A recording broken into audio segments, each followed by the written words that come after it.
The chairman of Queensland's Crime and Misconduct Commission has today been briefing his staff about job cuts. 30 full-time positions will go, or about 10% of the workforce.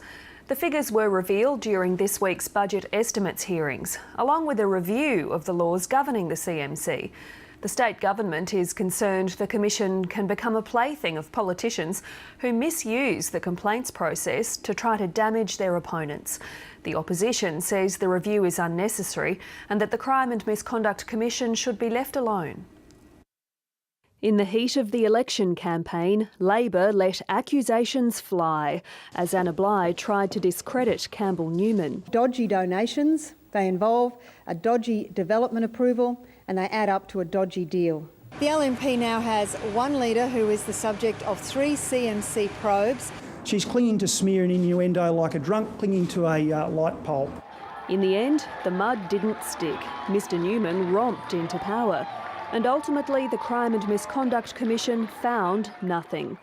But the LNP is unhappy with the way the corruption watchdog was dragged into the political fray. To finally dismiss a complaint some 6 months after the election that was obviously part of the election campaign, I think raises a whole series of questions about the CMC and how it operates. Oh look, I think our side of politics and the Premier particularly and his family were treated unfairly by the Labor Party.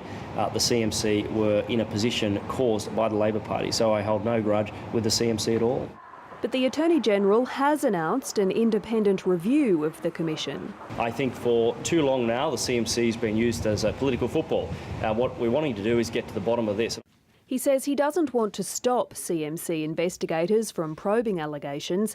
He'd just prefer them to keep quiet about it. My personal view is matters that are dealt with, that are complained of to the CMC, should be kept confidential until such time as the CMC either makes a determination or decides it's in the public interest to go out there with public information about it.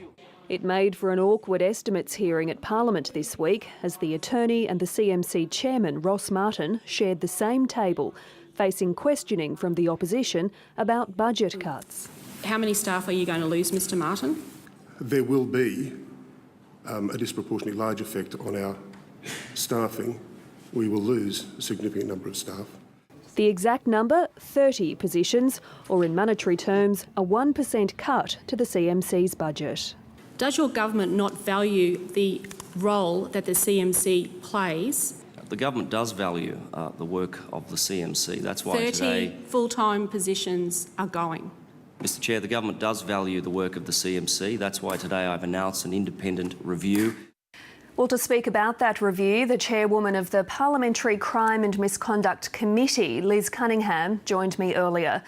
Mrs Cunningham, it's the job of the committee you lead to oversee the CMC. In fact, the committee reviews the CMC every 3 years. Do we need another separate review? I don't have a problem with the review that's been commissioned for this reason. The CMC are a very powerful investigative group. They have intrusive as well as significant covert powers. If there are some concerns by the new government about the use of those powers or by the appropriateness of those powers, then I think it's a good thing for there to be an investigation. My hope is that the PCMC can work cooperatively with government to ensure the best result for the community, because it is the people of Queensland that we should be most concerned about. Do you agree with those in the government who feel that the CMC has become a political tool? The last election was the one where Campbell Newman was reported to the CMC and was investigated during the period of the election cycle. If I was in his position, I'd probably feel very grieved as well, because it was used politically. Previous elections, candidates have received correspondence from the CMC saying, this is our responsibility, this is the area that we work in. We ask that you don't use us vexatiously or for political or media purposes. So the CMC's concern is clear. They don't want to be used politically, but it's up to the personality, the value set of those of us who run for Parliament and run for local government and any other level of government, not to use the CMC vexatiously. The CMC don't have the power to control referrals to them. So whilst they Isn't it then the politicians' responsibility to act responsibly rather than trying to target the CMC? I believe so. I believe the CMC have to be very careful in the way that they report, in the way that they make public their investigations, the targets of their investigations, and those who refer matters to them.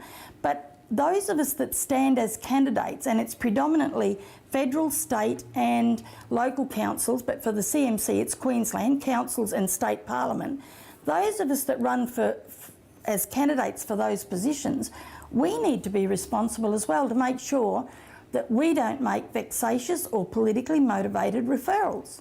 If the CMC is barred from confirming or denying whether it's investigating any allegations until after its investigation is complete, how do we as taxpayers know that the CMC is doing the job that it's funded to do? And that's the nexus, Jessica. I see three major issues. One is that the CMC not be used politically. The second one is that the community have a transparent and clear knowledge and understanding of what the CMC is investigating and indeed who they're investigating, and the ability of the CMC to be able to exercise their extensive powers in an unfettered manner. I don't have a magic response for that other than to say there has to be that balance. But again, overriding all of that has to be the right of the community to know about issues in an informed way. We heard this week that 30 full-time positions are going from the CMC. Are you worried about the impact that will have on the ability of the Commission to do its job? We had a briefing, the PCMC had a briefing from the CMC on the impact of the budget to their operations. We were very concerned as a committee that particularly the major areas, crime fighting as well as paedophilia, as well as misconduct and corruption, that those major areas of responsibility aren't in any way diminished because of budget review. So if 30 jobs are going though, can they fulfil that obligation? In talking with the CMC chair, there may be ways of addressing it to minimise that impact, but if all 30 full-time positions go, then that is going to be a problem, I believe. Liz Cunningham, thanks for your time. Thank you.